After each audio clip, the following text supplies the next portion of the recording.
Hi, my name's Marissa. We have a buyer's guide here for the Dentside F-250 Highboys. Let's get into it.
All right, so if you haven't quite guessed it yet, this is our 1977 Ford F-250 Highboy. We purchased this about 1.5 years ago now. It's been in the background in some of our videos, but I've never done like a spotlight video on this truck yet. And we're gonna do that at some point, but honestly for right now, we're just gonna be going into a buyer's guide of the Dentside series Highboys. Now, we're gonna be talking about what are some prone failure areas on this generation of trucks? What are some of the perks on some of maybe the later or earlier years on these trucks? And then also too, what are some areas that people just seem to not tend to service or try to not disclose on these trucks, and things that you might need to look for to stay away from if you're considering buying one. Two things that make a Highboy so distinct from the outside. If you're looking at one that's advertised as a Highboy, but you don't necessarily know what you're looking at just yet, I'm gonna give you a few features. So the one that I believe you should be able to see right now in frame that I think is very cool is the divorce transfer case down here. See this piece hanging like this? This is partially why the Highboy series is a little bit taller from the factory, because with the divorce transfer case, obviously this sits pretty low in comparison to 4x4s that don't have that.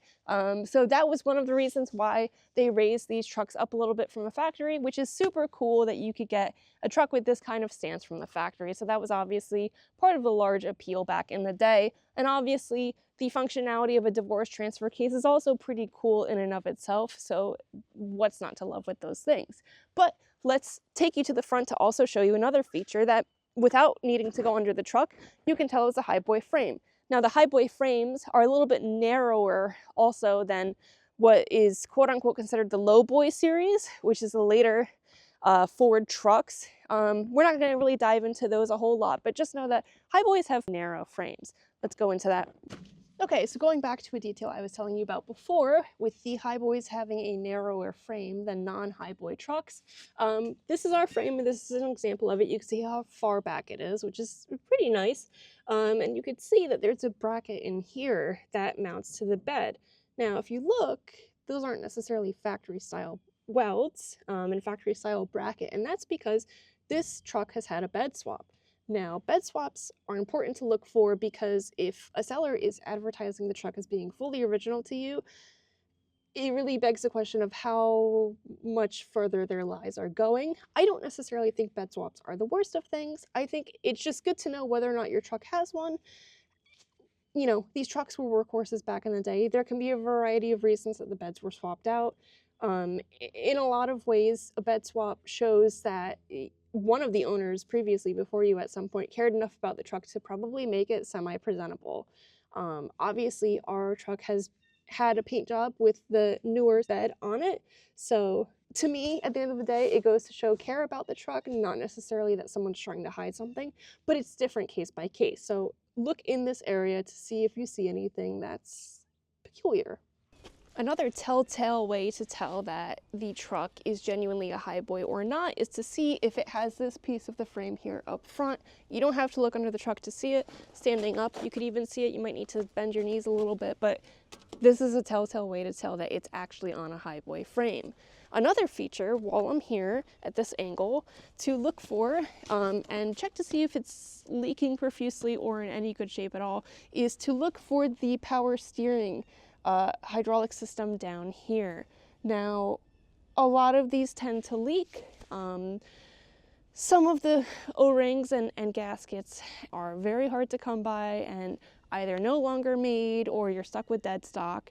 So a lot of people swap to the later style, aka like lowboy, the 78 and up power steering systems on these trucks.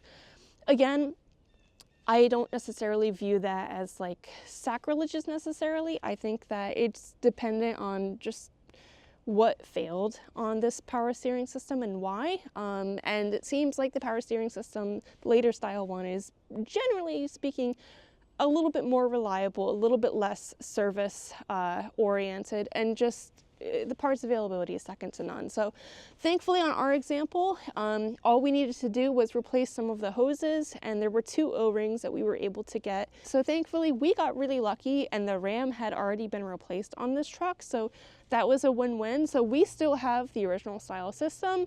If this system ever goes bad though, we would probably convert to the later style series. Now looking over the inside of the Dentside Highboys, you can see the dash layout is a little bit different than the bump sides. All the informative gauges like the coolant temp, your gas gauge, your oil, and all of those things, your charging gauges, they're all still included with the Dentside, but you do feature a little bit of a different font and talk about very Malaise era walnut burl style trim surrounding your dash. So obviously, you know, we had a lot of Malaise car design, and that sort of entered into the interior design on the trucks as well. We've also gone in and added a few accessories like oil pressure gauge, charging gauge down there. We have a new wiring system in this. Our charging gauge from the factory does not work. It's an ammeter. We also added a tachometer, kind of in the style of a rally pack. We wanted to have a font that sort of matched what was factory and still keeping it period correct, of course. So that is something that we added in. We're also currently missing the steering wheel overlay, the horn button, and the radio. We're doing quite a bit of work still on this truck, so that's a work in progress. Please excuse the seeping oil everywhere on this truck. We haven't hooked up the breathers, so those have just been kind of like exuding oil everywhere. It's just been spraying oil all over the engine bay. And we topped off the power steering over a road trip this past weekend. We didn't have a funnel on it, so just excuse the presentation. But generally speaking, let's get into engines on these trucks. Now, these trucks are very cool because they had big blocks from the factory.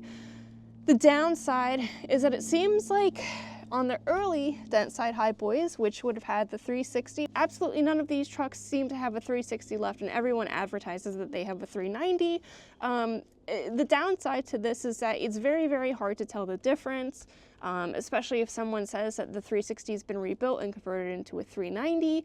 Unfortunately, just always take that with a grain of salt on that. Unless the seller actually has documentation of the engine rebuild, assume it's just a 360 at the bottom, which is okay at the end of the day. But generally, in my experience, it's really hard. And when you're dealing with something that was generally used as a tool and as a workhorse, you know, engine swaps weren't necessarily uncommon. And leading into that is our example from the factory was a 400, which is kind of a cool engine. It's kind of not really too common, which is why actually a lot of people swap them out. And so we don't know exactly why, but ours has been swapped with a Lincoln 460. And I love the 460. There's a little bit more parts availability and aftermarket support for the 460s, which is why we have these Holley valve covers on them. These were totally polished and are now just corroding away so easily. We've just been using this thing a ton. But the 460, I love the parts availability behind it. I love the aftermarket support that it's got going on for it. The other really cool feature about the 460 is that it has the same bolt pattern as the 400 to the bell housing. So not only does the 460 sit in place super close in line with the 400, which makes it super plug and play, but it also works with the transmissions. Now, any of you guys, if you know anything about Fords, for whatever reason, they made a variety of different bell housing styles for their transmissions, and a lot of times you couldn't necessarily get the bell housing as a separate piece from the transmission. So talk about producing a ton of different sub-styles of transmissions. So if you ever needed to do a transmission swap on one of these trucks, you might struggle to find one. The nice thing about the later production 400s, and like I said with the 460 engine swaps, is that you could then upgrade to the later generation F250 series from the 90s and I think late 80s, and you could actually convert your truck to have the overdrive from those trucks, which is exactly what we did on this truck because we randomly blew up second gear, I don't know, about 8 months ago now. But yeah, good to know that if you are shopping for a Dentside Highboy, if I were to do it again, I would definitely focus on the later series that have the 400s because the 460 is very similar, and like I said, the bolt pattern's the same, so overdrive opportunities are a little bit more straightforward for that later style in the series. Two other features I want to talk about briefly, going back to what I was saying about the 460 swap being pretty interchangeable with the 400. If it retains the factory style exhaust manifolds, the only thing is that you will have to notch the frame, which you can kind of see in here to clearance the manifolds. The downside to this is that this is really close, if not interacting with the factory VIN number on the frame. And this leads me to my second thought, going back to body swaps, cab swaps, all of those things. This is where your VIN is on the frame. Always check that. It should 100% absolutely have the VIN number here. If it doesn't, there might be some questionable things going on here. Ours, we cleaned it up, and some of the digits are, they have slag over them still. We still want to clean this up at a certain point to like really get a good look, but we were able to match up the numbers that we could see with the VIN that's on the cab. So the cab and the frame have, from what we can tell from all of the mounts everywhere and the rubber everywhere, they have never been separated, which was a huge selling point for us in this truck. To us, that's a really good level of unmolested. And then my second point that I want to bring you to is cab mounts. This is an inspection plate. You could take these off and inspect to see how good the metal is inside the cab mount.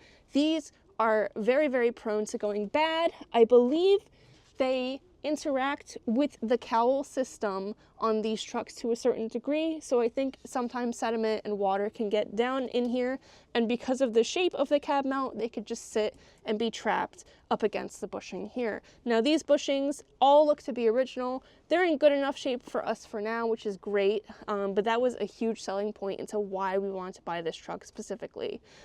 Between the 460 swap, we look at it as a good thing, and the semi-originality of the frame with the cab and those never having been separated, and the fact that the later half, the final year, have factory front disc brakes, which I would show you, but we have steel wheels and they don't really show that they have disc brakes.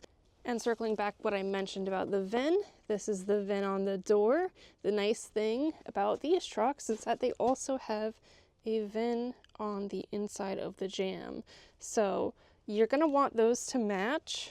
Obviously, as I said before though, these trucks were workhorses. Don't be surprised if a door's been swapped. And otherwise, they're pretty straightforward for trucks. The door handles are really nice. The window cranks are just simple window cranks, so those aren't anything specific or special. These window vents, for whatever reason, these are really prone to wearing with time. As you can see, ours are wearing, and they're currently, you know, equipped with some cardboard to help keep them sealed. So that is a problem to look for. These trucks can be pretty noisy on the highway from these areas because of it. We've also swapped out the door seals for a later style door seal, and these are still kind of noisy. So we're gonna have to look into door striker alignment next and see if we can tighten this up a little bit and fix that issue that way. But yeah, these trucks, more or less, you know, don't expect them to be totally super quiet, especially if you have the rubber mats here. The rubber mats, you know, you don't really have any sound deadening beneath the rubber mat, so you could convert to a carpet style setup, which we are planning on doing at some point, and put the sound deadening beneath the carpet. All things to keep in mind. The amazing thing about these trucks that I love so much is that the heat in these trucks is phenomenal. I have never been in any vintage vehicle ever that gets more hot than a Dentside Highboy. These trucks are amazing for heat. So if that's a major downside to all of your vintage adventures, I would definitely say, if nothing else, I would buy a Highboy just for the heat. Okay, and lastly, just going over some of the areas to look for rust or sediment buildup that could end up leading to rust. Really quickly, we're just gonna go into cab corners. That's a common one, not the most common on these trucks specifically, but really any vintage truck, this seems to be like an area that can just always get some buildup. Bottoms of the doors are kind of a thing on these trucks, not really super common. Of course, the rockers, more specifically up front over here, tends to be a problem area on these trucks. And then the fenders, the bottoms of the fenders are notorious for building up just like leaves and stuff you pick up from the road and just getting trapped in here and just finding their way out by building, you know, corrosion and just bubbling out this way. Another section that's kind of weird on these trucks, kind of very specific to these trucks, I guess Dodges have this feature kind of too. There's a seam up here. Yes, there's a seam up here. There's like essentially this like factory patch piece that assembles the whole roof line and door jamb area up here of these trucks. These seams can go bad. The front, if you guys could see, hopefully you could see, the headliner system and design in these trucks is kind of interesting, and it kind of sits in these flanges in the roof jambs. It can rust up here too in these crevices for whatever reason. I think predominantly if you have a truck that's been infested with mice, I think the primary corrosion comes from that, but that is something to look for, and look for on the inside and out on these trucks. Then of course, not as common, but still common with any old truck, above the wheel arches in the bed, that can be an area. Again though, not as common. And then of course the bottom of the quarters over here. Those are kind of your biggest areas, and generally speaking, those are kind of mostly all universal to any vintage truck. But they're all important things to look for when considering a Dentside Highboy. Now, going into pricing on these trucks, we spent $11,000 on our truck about 2 years ago now, so kind of in the peak COVID market, but we drove it home from out of state to our place in Connecticut, and we've put a ton of work into this truck. Wiring harness, all new brake system practically, transmission conversion, front timing cover, timing chain, new ignition system.